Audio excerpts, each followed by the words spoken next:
everybody, and welcome to the Geomologist Presents. I apologize, I've been remiss in putting together my hashtag RPGaDay 2024 entries and putting out a daily podcast. I just lost track this weekend and the first couple days of the week.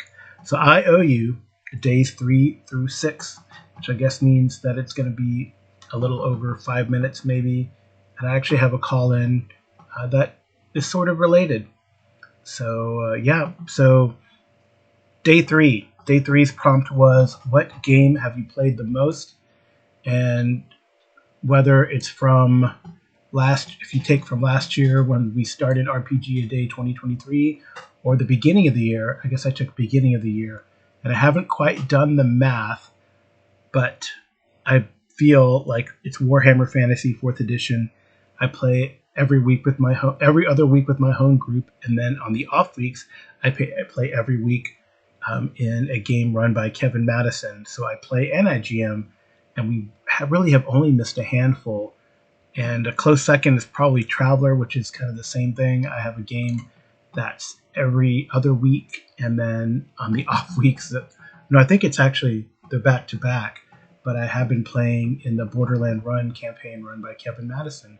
So those two are pretty close, but I think Warhammer Fantasy edges it out because we rarely missed, and we've had some great critical mass always in the Warhammer Fantasy game since the beginning of the year with Nary and Miss, and we're almost done with the Horned Rat, like I mentioned, I think, in the last podcast.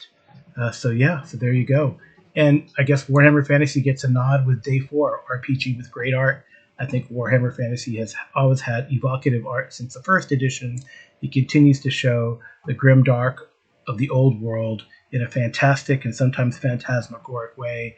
I mean, I count Warhammer Fantasy not just RPG, but maybe tacitly, because I use it in my RPG plays, sometimes stuff from the tabletop game, both the old world game, where you kind of rank and file the armies, and then they come out with Soulbound, which is sort of adjacent, though very different art, but also related.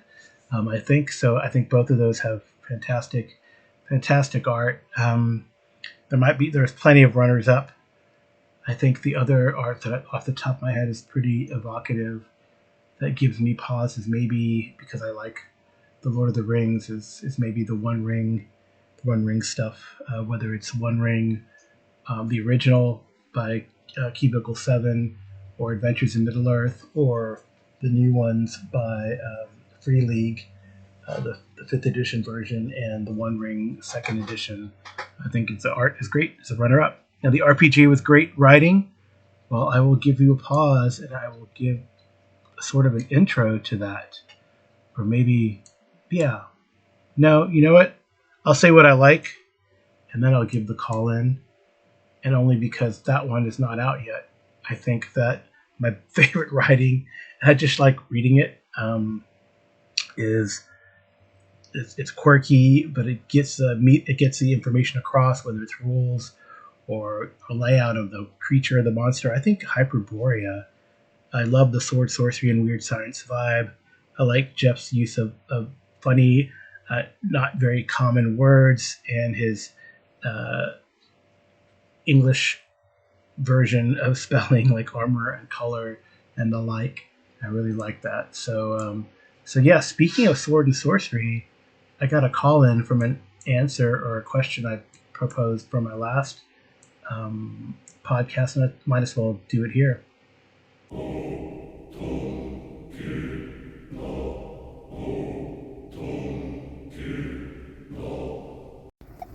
Hey Carl, it's Joe. Just want to say thanks for doing the recap for our Reaver session. We've had a few sessions, a good handful really, of just predominantly role-playing, and some of those are great. I mean, those are some of my favorite sessions, really. We don't need combat to enjoy the game, but we do need to do some combat to test the rules. Campaign setting, it is called the Sagas of Senor. Senor with a C is the planet on which the game takes place. The continent that you guys are on is called Urgoth, and with you, and it's basically the campaign is kind of centered around a very Mediterranean sort of area, which is called the Centaurian Sea. And the people of that area believe that sea to be basically the center of the world, and thus it's called the Centaurian Sea. Very kind of pseudo-historical world, with lots of interesting cultures, inspired by historical peoples. That's kind of it. But anyway, once again, thanks for all you do. Really appreciate you, buddy. I'll talk to you soon. That was Joe Salvador from Raven God Games, and I do like his writing. I have a quick start that of Reaver. I liked his Eldritch Tales stuff. He actually has written a module for Hyperborea. See, there's a connection. He wrote the module, like I said, Forgotten Fane of the Coiled Goddess.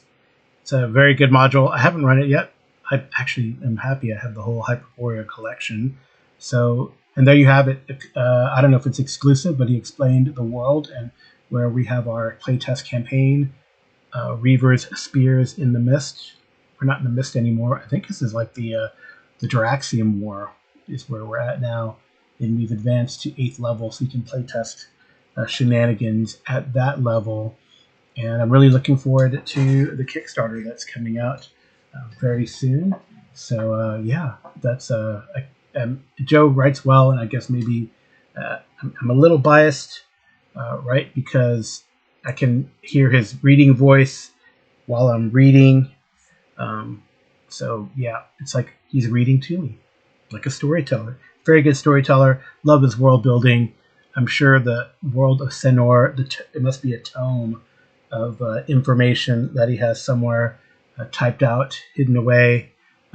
Maybe that'll be something down the road for the Reaver line, the world of Senor.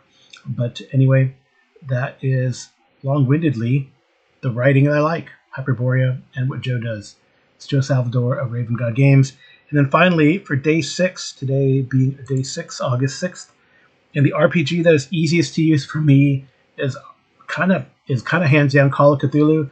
I don't really need a lot of prep time. It's percentile dice. It's pretty easy. Roll under.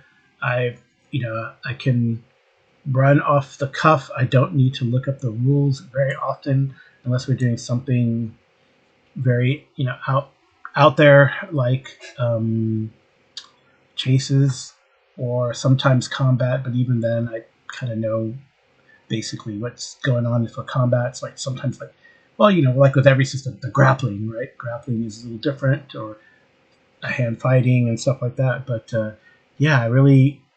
Call of Cthulhu is very easy to me.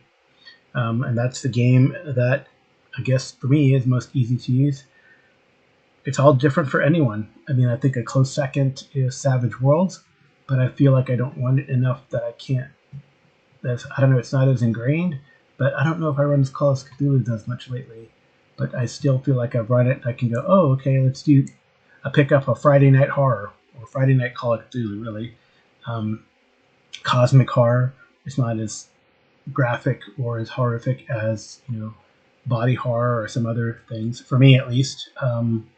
Or supernatural horror, but, jump scare stuff. But, it can be.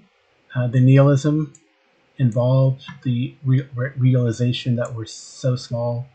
We're ants to these creatures, if even that. So Call of Cthulhu, that's it. So thank you so much for listening to RPGaDay, days 3 through 6. This has been the Geomologist Presents. Give a call in like Joe Salvador did. That was great. And it wasn't for the RPGaDay, but it was for a previous podcast. So here we go. If you want to send feedback, geomologist@gmail.com, voice message or text message, I can read it. Or you can drop me a line via Discord and send me a voice message there. So my wife Amy does a cover clip art. Thank you for listening. Good night and good rolling.